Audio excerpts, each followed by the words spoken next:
This is a Fox News alert. President Obama digs his heels in. He will not say Islamic extremism. Instead, the president says violent extremism. The president adding, we are not at war with Islam. We are at war with people who have perverted Islam. Now, a short time ago, the president speaking at the White House summit on countering violent extremism. There's been a fair amount of debate in the press and among pundits about the words we use to describe and frame this challenge. So I want to be very clear about how I see it. Al-Qaeda and ISIL and groups like it are desperate for legitimacy. They try to portray themselves as religious leaders, holy warriors in defense of Islam. Osama bin Laden was frustrated that Al-Qaeda was being recognized and acknowledged and fought not as a religious organization, but as a terrorist group.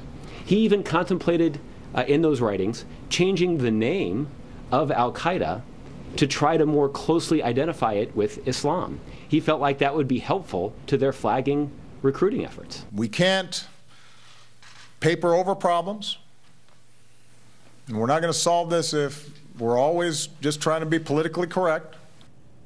So the president says this is not a time to be politically correct, but then he won't say Islamic extremism. Congressman Duncan Hunter joins us. Good evening, sir. Good evening. Thanks for having me, Greta. Good to see you. I don't know about you, but this academic discussion is getting very terrifying to me. I mean, we are at war with people who are trying to kill us, and we have a situation where we are all fighting over who our enemy is, and the president won't say Islamic extremism but then he says we shouldn't be politically correct. Go figure. So here's what really gets me on this. I did 3 tours in Iraq and Afghanistan. Every single person that I fought was Islamic.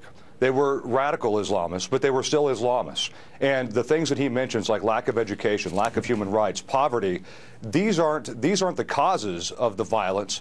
Those are symptoms of the root cause of what these groups are, like ISIS and Al-Qaeda. They're Islamic at their core. They're a twisted evil Islam, but it's still Islam. And until the president can realize that this is an ideological fight based on theology, basically, right? I mean, this is a theological motivation for ISIS, for Al-Qaeda, for Boko Haram, for all these different groups. They're not Jewish. They're not Christian. They're not Buddhist. They aren't. I mean, there's always extremists. You have Christian extremists and all kinds of extremists, but this is different. And I think when you take yourself out of the logical world, which the president has done, and get into this academic world, like you say, it's just off in la-la land. He ought to be the mayor of a city, talking this way to law enforcement, like I watched on Fox News today. He should be a mayor of a city, not the president of the United States, because he doesn't get the way that power ebbs and flows and works, and what causes groups like ISIS to be able to get people to follow them. It's not because they're poor or uneducated. The root cause is radical Islam, period. Well, I have the sense that our enemy thinks like he does, in the sense that you can sort of sit down and talk this one out, and that would be great. But we're not dealing with people who want to sit down and talk it out. We're dealing with people who want to behead and set people on fire. And I guess that is, I don't think he understands what the enemy is trying to do. This is not a conversation at this point. You know, if it were a conversation, he would have solved it back in '09 when he had that conversation in Cairo. We are at a very different time. Yeah, I think it's hard for him, too. I mean, ISIS wouldn't exist if the chairman of the Joint Chiefs of Staff, the same one that we had then, we have now, Martin Dempsey, and the president wouldn't have withdrawn out of Iraq. I mean, if you think about it, I mean, this is what the second thing that really gets me is they literally caused this problem. Chairman Dempsey and the president literally allowed ISIS to sweep into Iraq, and now they're the ones coming in and briefing me in my hearings. Chairman Dempsey is saying, here's how we're going to fix this. It's clear they just don't get it, and it's extremely sad, Greta, because I shouldn't be talking about the Commander-in-Chief of the United States as a U.S. congressman saying, let's get someone else to lead this charge that really understands the enemy and understands the threat that we face and knows how to kill these guys. Because, like I've said over and over, it's not militarily hard to kill ISIS. It's going to be. When they spread out, when they get spread out and they're able to get into places like the U.S. and places like Italy and move throughout Europe freely, it's going to be really hard. But we've had a chance to corner these guys, to box them in between Jordan, between Syria, Iraq and Turkey, squeeze them and kill them, and we're losing that ability to do this as we speak, because they're going to start moving and proliferating all through Africa, all through Europe, and then there's going to be no way to stop them. They're going to be all over. Congressman, thank you. Nice to see you, sir. Hey, thank you, Greta. And here's more of what the president said. We must never accept the premise that they put forward, because it is a lie. Nor should we grant these terrorists the religious legitimacy that they seek. They are not religious leaders, they're terrorists. And we are not at war with Islam. And terrorism expert Dr. Zuhdi Jasser joins us. Good evening, doctor. And what are your thoughts today after listening to the president?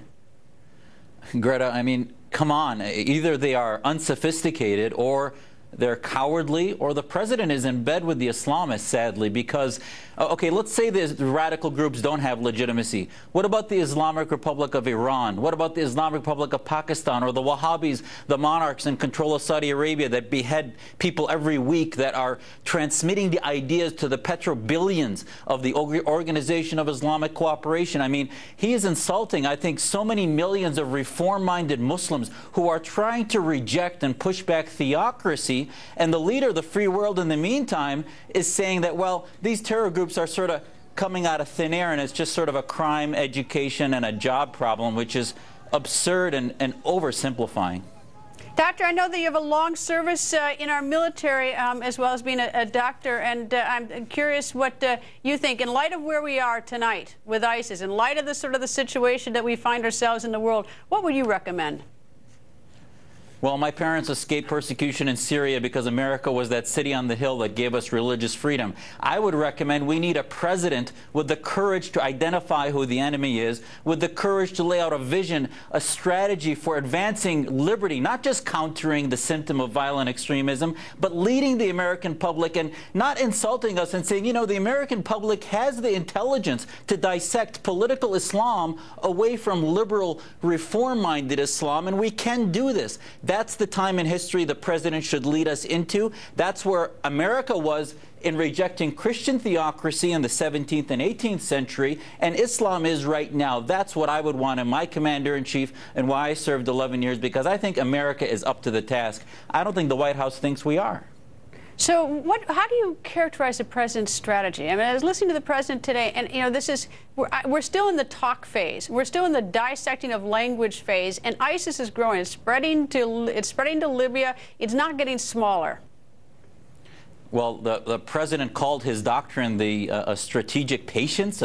I would call it the Darwin doctrine of letting the most evil, the ones with the most money and military, survive. ISIS would not exist if it wasn't for Assad and the way he's genocidally killed the moderates while leaving ISIS alone. So you need a strategy, and ultimately there isn't one. You need a strategy for a liberty doctrine. I hope the next president brings that forward in the Middle East, and it's going to be generational. The short-term strategy is to decimate groups like ISIS, as President Bush did with al-Qaeda. The long-term strategy is to advance liberty, engage civil society, and engage reformists, and take sides within the House of Islam against the theocrats, which are dominating every conversation for Muslims, both domestically in America and abroad at the Organization of Islamic Cooperation.